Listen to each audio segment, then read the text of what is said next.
Dan, you're probably wondering why I'm wearing this hat on my head for today's episode of the Woodhounds podcast. Oh, I know why. I know why. I am wearing it for brownie points. That's why I'm wearing it. Well, yeah. I am wearing an orange shirt, and I have an orange drink next to me here, and my underwear are blue. The orange and blue. I wonder what could orange and blue have in common with firewood? I don't know. But did the hat come with Dr. Pepper, Joe? For all of our listeners out there in Woodhounds podcast land, you may have recognized that voice. And we are excited to have a guest with us today, none other than Andrew Easton of the Eastonmade Wood Splitter Company. Andrew, welcome to the Woodhounds podcast. Well, thanks for having me, guys. I'm excited to be here. I've been looking forward to it for the last 24 hours. It's been great. We finally have you on the podcast, and I am looking forward to hearing some things and picking your brain, Andrew, as much as I can. And I think that's what one thing a lot of people in the firewood community always like to do when they see you in either person or on a live stream, is they always want to pick your brain. Yeah, I get that a lot. I think that's probably the most entertaining part of the whole thing. I really enjoy that part of it. It's always fun to meet new people and talk to people and see what's going on and get some ideas. It's great. Yeah. Dan, why do you think it's taken us so long to get Andrew on the podcast? He should have been on episode 2, don't you think? Yeah, we probably should have. I will have to check with our scheduling assistant to find out, why it's taken 160, 5 episodes, 66 episodes? We need to hire someone into that position so that we can fire them for dropping the ball on this. Huh? Yes. Yeah. So before we're going to have a real nice and fun discussion with Andrew, but there are still people that listen to this podcast that may not know who Andrew is. So Andrew is the owner of the Eastonmade Wood Splitter Company from Perth, Ontario, Canada. And Andrew has become kind of a YouTube personality / star. He has a tremendous following. And he is not, I think what he represents, Dan, is the way that the firewood industry has pivoted from traditional marketing into social media marketing. And he has really taken that and he has gone with it. Not only does he have machines all over social media, but his personality. Do you agree, Dan? 100%.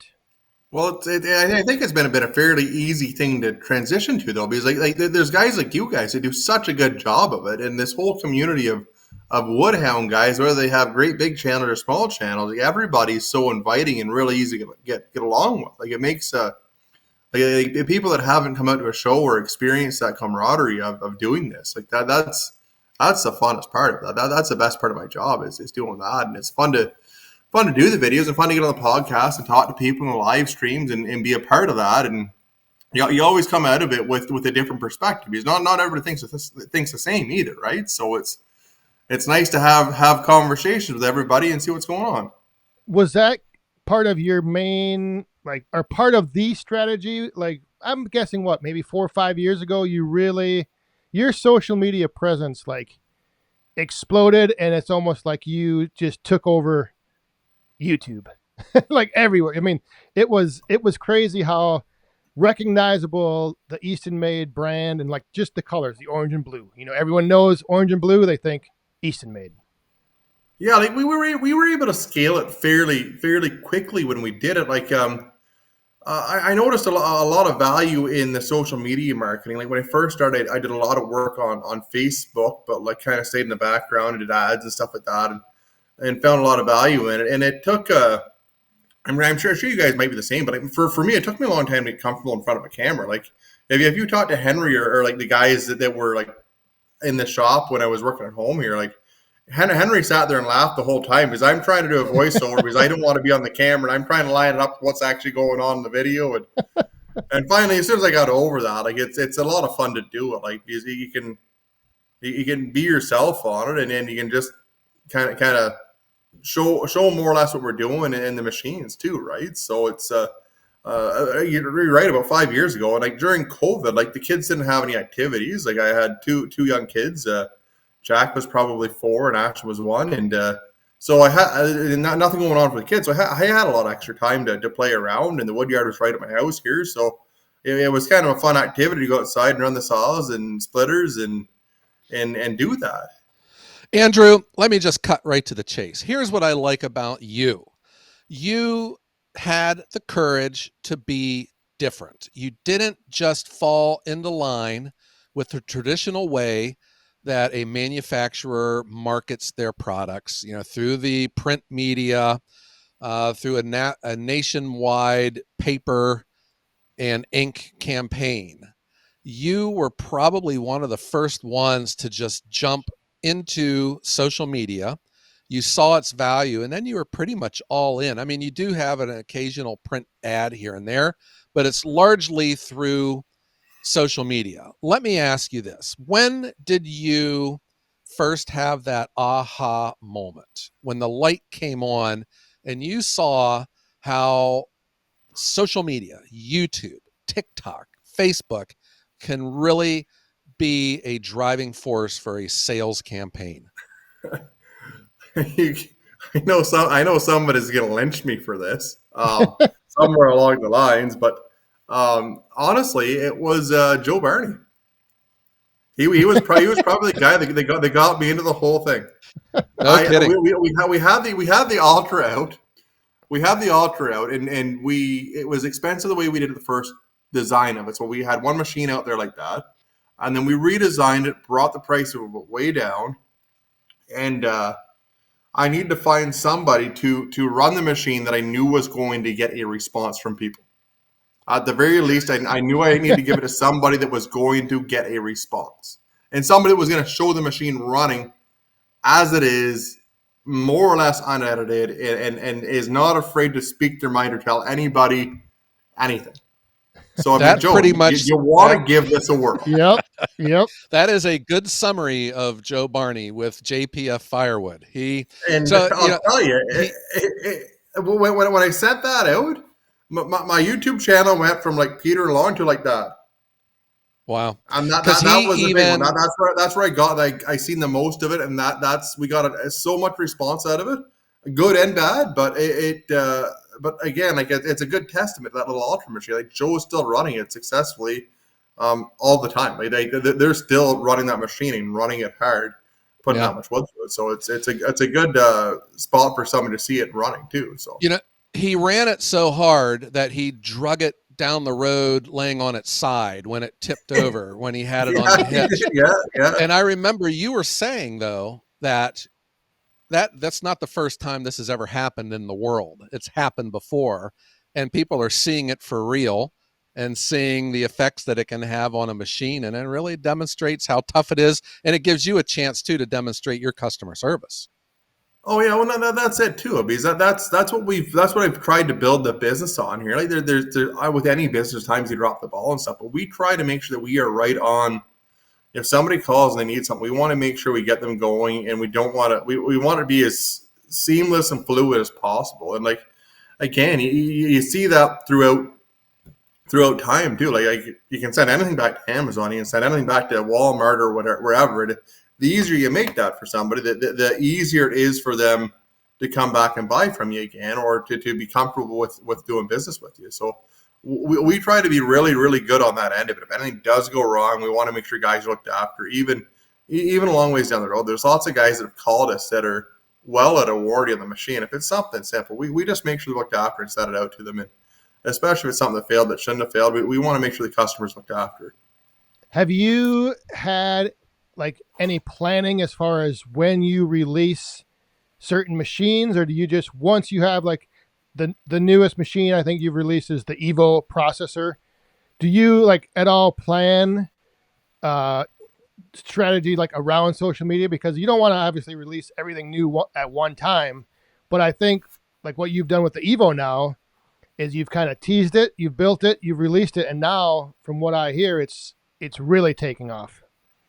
We've had really tremendous luck with the Eve. Like we've had it's taken us like completely and totally by surprise. But I think we've had as much success with it as we have just because of the timing of it, of just what's going on in the industry with other manufacturers and what people are actually wanting in that size of machine, and being able to get all the options they have and have the machine function really well. I think that's been a big part of the success of the Evo. And honestly, like if I could have got it out last fall or last summer, I would have. We spent a lot of time on it, redesigning things and changing hydraulic systems. And we did a lot of different things on it to make sure we got it as right as we could. So then when it did go to market, people could get it and they'd be able to run it successfully and have be able to run their businesses with it. So that it worked out really well. And it just happened to be that it was over the course of probably 4 or 5 months, us in the shop playing with it,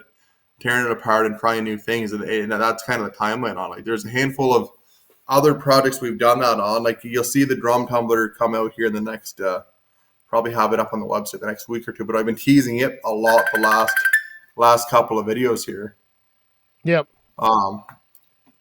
And we've got an awful lot of good response from it too. Like I think that'll be something that's going to take off really well for us, because it's going to be something that is made in North America that is affordable enough for anybody to buy it, and maneuverable enough that anybody can actually move it around and use it using the wood yards. So Have you ever considered making a drum tumbler the size of like a 55-gallon barrel for like mini firewood? No, I haven't. The whole mini firewood thing, I went. If you would have told me that would have worked 2 or 3 years ago, I would have never believed you. That's just another one of those cool things, though. Right? Like just that ends up working. If you don't try it, you don't know, right? So, Andrew, tell us about the Eastonmade Wood Splitter Company. Give us some idea. Give us an idea of what you guys are doing. How many different products you're making, where your major markets are, and then maybe if you can also start talking about how you're starting to expand into Europe, which is very exciting. Yeah, like we offer. I think all together, product wise, we're probably up to 30, probably 35 different products once you kind of go through everything that we make between grapples and bundlers and splitters and processors. Like we're starting to get a pretty good catalog of stuff. Most of it firewood related. We've started to expand a little bit into the grapples and attachment business. Like that's somewhere I didn't think I'd ever be able to compete. But now that we have the systems in place that we have, we find that we can be really competitive and provide a really good product for people. So like in terms of the business itself, we have 2 options to scale it further or to grow it further. Like right now we've kind of we've plateaued a little wee bit. And I know for log splitters in North America, firewood equipment, we're not going to be able to grow that much more because we have really good competition in this field. Like we have some other guys we're competing against. They do an amazing job of this. So in North America, that's what we're up against. We either need to build new products to go to different people or the same people that already have our products, or go to a different market altogether. So that's where Europe comes into play. And the nice thing about the European market for us, anyways, as a manufacturer, is it's already been kind of set up more structured like a traditional equipment business. So it's set up that there is typically a distributor, there's a dealer, and then the end user. So there's 3 different parties in there. So by the time that it gets to the end user, there's a little bit of more meat on the bone for us to go through there. So we can essentially sell the products or make the same profit on the products on our end of it and send it to the European market and still be competitive on price. That's the main thing. And we have we're dealing with Marco over in the Netherlands right now, and he's been doing a pretty good job of it. He's been doing a container, 40-foot container every 6 or 8 weeks. So he's been moving a lot of gear over there. There's a couple of things we had to do on the machine to meet the CE certification and meet their regulations, but nothing too terribly major. Like we send them over, they get stamped overseas right now, and then they go from there. So it's one thing that we're looking into to be able to do the certification on this end. It's a self-certification. We just haven't taken the time to focus on on doing that. The biggest thing we've been focused on the last 5 or 6 months is structuring the business to be able to build the Evos and build the processors and be able to get the cost down on that kind of stuff. So once we kind of catch our tails here, likely going into the fall, early winter, we'll be able to focus a lot more on the European market and build specific machines for the Europe market. Because you know yourself, Dan, and Joe, that there's a lot of different machines there. Like you went to the big show in Germany, Joe, like that. Like the machines aren't the same as what we have here, Right. And the market is that much different that they don't want what we have a lot of. Like when I did the big show in England last year, which took me by surprise. It was about 3 or 4 times the size of the Paul Bunyan show. Yeah. Everybody wanted a PTO driven splitter. No. Everybody. That was the biggest Yep. complaint we got, is that it's not PTO driven, and it's a different mentality. It's a different perspective on things. Because over here, I would think that would be the most backwards way of doing it. Yeah, I agree. hours on the tractor. Who wants that? Yeah. That's exactly it. You talk to the guys like, oh, well, I have 3 or 4 tractors at the house. We drive them around all the time. We go through town in them. It's just an engine for us. That's the whole point of that's all the tractor is. It sips fuel and it just sits there and idles away. And it's like, that makes sense too, I guess. So it's funny. And then you get into further into Europe, into Germany and stuff, and they all want 4-foot wood. They want stuff that are meter long billets, and then they cut it down from there. Which, again, if you think about that here, like, why would you cut it twice? But it works for them, right? Like it's just a different way of doing things. It really is. Did you have to modify your machines to meet, like, I know Europe has a lot of safety certification and safety requirements. Did you have to modify your machines? And if so, which ones have you modified to then send over to the market in Europe? The Ultra was actually fine, which is awesome. The horizontal splitters, we can't have auto cycle on them, which is obviously that should be a given for Europe. And then the axis, it doesn't have the foot pedal on. We have a handle on to pull down on. I don't like it quite as much. I think it's probably honestly better with the foot pedal, like safer even. Just because you can handle the wood, but I'm sure somebody that's more educated than me is making that decision. So they probably know more than me. So it's a couple of other weird things too, like the battery boxes need to be sealed. Like you can't have an exposed battery. They want to have the battery completely sealed on the machine, which maybe I don't know what the purpose would be for that. I don't know if somebody's afraid of arcing out the terminals to blow up the battery or something like that. But there's a handful of simple things like that. But nothing that's out to lunch by any means. Like it's all stuff that it's easy for us to modify and easy for us to do. So. All right. Well, I want to remind everyone out there that you're listening to the Woodhounds podcast with Dan and Joe, and we are sitting here today with none other than the Andrew Easton of the Eastonmade Wood Splitter Company out of Perth, Ontario, Canada. And Andrew, what I've been wanting to ask you is, what makes an Eastonmade log splitter an Eastonmade log splitter? What is it that you feel is the signature that makes your machines awesome? It's probably how robust they are.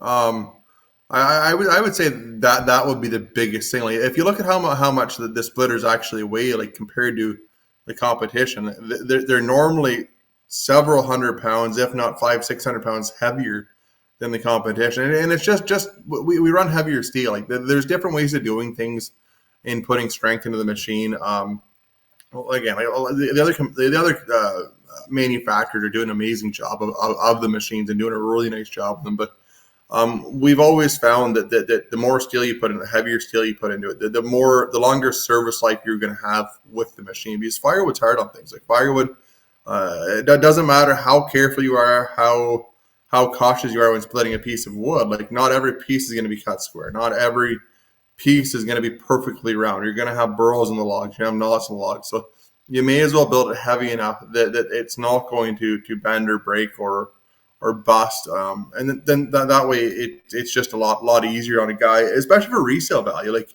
because if you look at a machine that's machines that are 4, 5, 6 years old now, like you wash them off and they almost look like new machines. Like there's a little bit of paint missing on them, but they normally present well, and then it helps the person, the original purchaser of it, be able to get a better return on their investment too. So I know that when I hooked my truck up to that 37D with the attached conveyor and I started cranking the jack down, my truck just kept going down, down, down, down, down, down. It just kept dropping. I was like, man, the front wheels are going to come off the ground pretty soon. Because that machine that may be an anomaly. The attached machine conveyor machines, if you look at them, there's actually, because of where the wheels are on, that's where the whole machine actually pivots over, right? So it pivots one way or the other. If you look under the front of your machine, you'll see that it's actually weighted.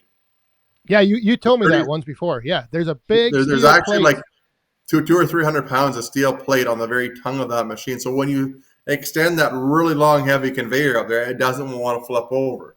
Right. And then it still gives it some tongue weight going down the road, because once you go down the road and the conveyor's up, it almost acts like a sail, right? So it pulls the front end of the machine up. So we have to have enough weight on the front of it. So to pull it with a half ton, it's a handful to pull the half ton. 3/4 tons normally. It normally pulls really nice with 3/4 ton. A half ton's a little too heavy. Mark Joannis figured that out. Our sales guy there, he figured that out the other day. He towed one all the way from the shop. He towed it back to his place, which is about 2.5, 3 hours away, and then down to Brad's in Maryland. Ooh. And he said it was horrendous. He said, I'll never drive one that far, one of those attached conveyor machines that far again. Yeah, he actually went and ordered a 3/4 ton there when we were sitting at Brad's. So you mentioned, Andrew, that you have like a full line of splitters, processors, grapples, all kinds of stuff. Who is like your main target market person? Like who do you build machines for in the firewood industry? Well, it varies an awful lot on our end of it. Like we sell to people that are full-time producers doing 8, 9, 10,000 quart a year in our 60Cs and 48C processors. Then we get down to guys that are maybe running the Evo. Like even some of the guys that are running the Evo might kind of more be hobbyists than anything. And there's a lot of guys that run them, that are running them full time as a business too. So that's kind of one of those things. You take a hobbyist and then he goes out and ends up being a full time producer there, and it's a pretty cool thing to see a hobbyist go from being a hobbyist to being a full time producer. And then it's really cool because you get the guys that are hobbyists, and then they turn on. They turn out to be awesome guys, because the hobbyists are just doing it for the sake of having fun. Where a lot of the hobbyist guys, they turn out to be full-time producers, and then they end up having small wood and all sorts of different. They end up being delivery services and stuff like that. So it's you never know. Yeah, you never know. Oh yeah, and like we have guys that are running our splitters, like horizontal splitters that aren't hobbyists, that are doing full scale production. Like we've seen guys that have huge piles of wood, that are huge. They run the machines all day. It's really something to see that much wood come out of the end of a splitter, especially somebody that's doing it just with a standard like a 2028 or Axis or something like that. It's really neat to see that. And then so that's kind of the big thing. And we even have guys that are like hobbyists on farms and stuff like that are running the grapples and stuff like that. We're gonna have jingle overload in this episode, right here. I think there should be no question at all that Andrew Easton does not listen to the Woodhounds podcast here on your favorite streaming service. Yeah. So everyone from the homeowner up to the professional, you cover them all. I'm not even going to say the word. We've heard it enough. I can't wait to hear that. That's going to make my day. So let me just say this. This is what Andrew Easton and the Eastonmade Wood Splitter Company means to me.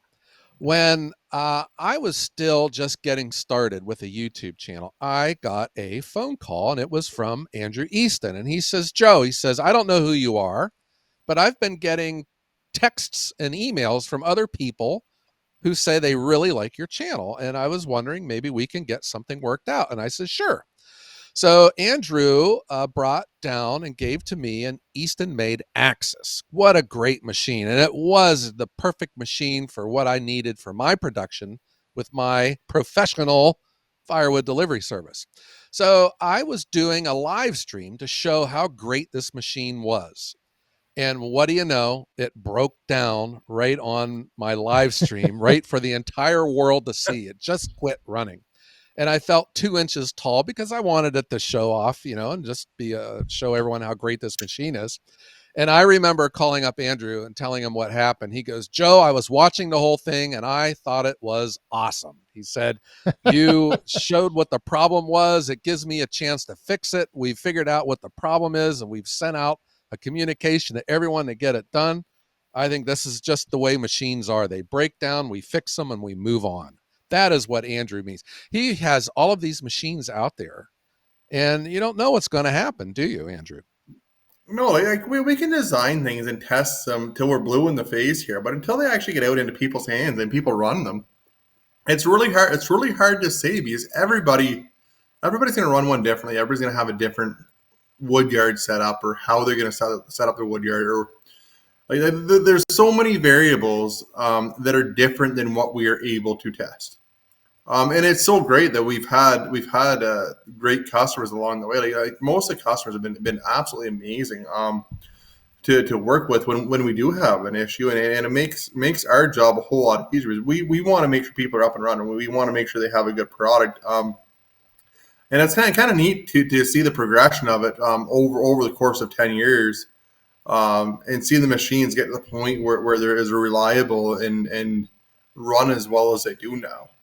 And you don't, like, a lot of times people, what will happen is they'll have an issue if they're like a content creator, they'll have an issue, but then they'll edit that out.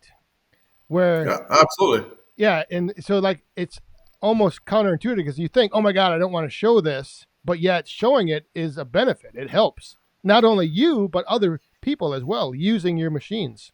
Yeah, and I try to keep a pretty open mind with people too. Like, and depending on the, because like every content creator does things differently and shows things differently, and their comfort level for some things are higher than others. And I really try, like when you guys know yourself, like whenever we send a machine to a content creator or work with someone that does that, like it's a handshake. I don't expect. I want you guys to show the machine the way you guys want to run it.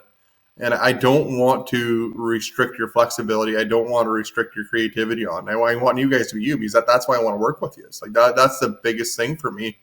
When we do kind of collaborate or work with content creators is exactly that. We want to make sure you guys can be yourselves and do what you want. So most of the time when we send stuff out, it's just a handshake and a, hey, how are you? And that's how we do it. And I can attest to that. Andrew says, here you go, have at it. And then you'll say, well, do you want, and he says, I don't care, get to work with it. And that's all. And then I still remember too, when I was trying to have some fun with your machine and I was using it as a Dr. Pepper dispenser with the thing that holds the owner's manual. And so like every time Andrew shows up, he always hides a Dr. Pepper bottle somewhere in my wood yard. It took a couple of days for the last one after the last. Yeah, it took me a while to find the last one.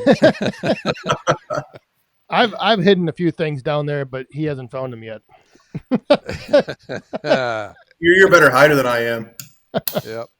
All right. Well, Dan, what do you think Well, we have one more important thing we need to do here, Joe, before we let Andrew go. We do? We haven't done this for a while because we haven't had a guest on in a while, but we have a segment, Andrew, that's called Woodhounding, where we woodhound you with a series of questions, and you just have to give us off the top of your mind the first thing that pops in your head as an answer. One word, if short answer. If you can. Yeah, short answer, yeah. One word. and we're just rapid fire. We're going to hit you. I'll ask you. Joe will ask you. You just go down the line. And I will remind you, Andrew, and everyone listening, that you are under a severe time constraint. And if you do not answer all of these questions in your allotted time, you will suffer a serious Woodhound penalty. Andrew, are you up for the challenge?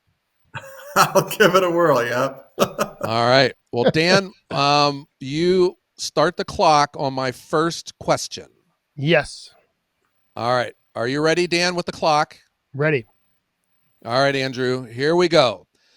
Andrew, what car did you take your driver's test in?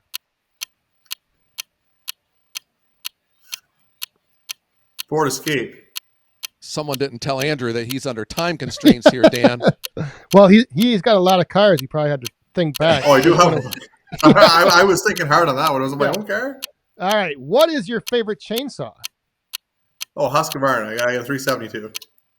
What is your favorite fast food restaurant? Probably McDonald's. Where is your dream vacation? I'd like to try Italy someday. Do you believe in UFOs? Oh, absolutely. All right. What is your favorite band?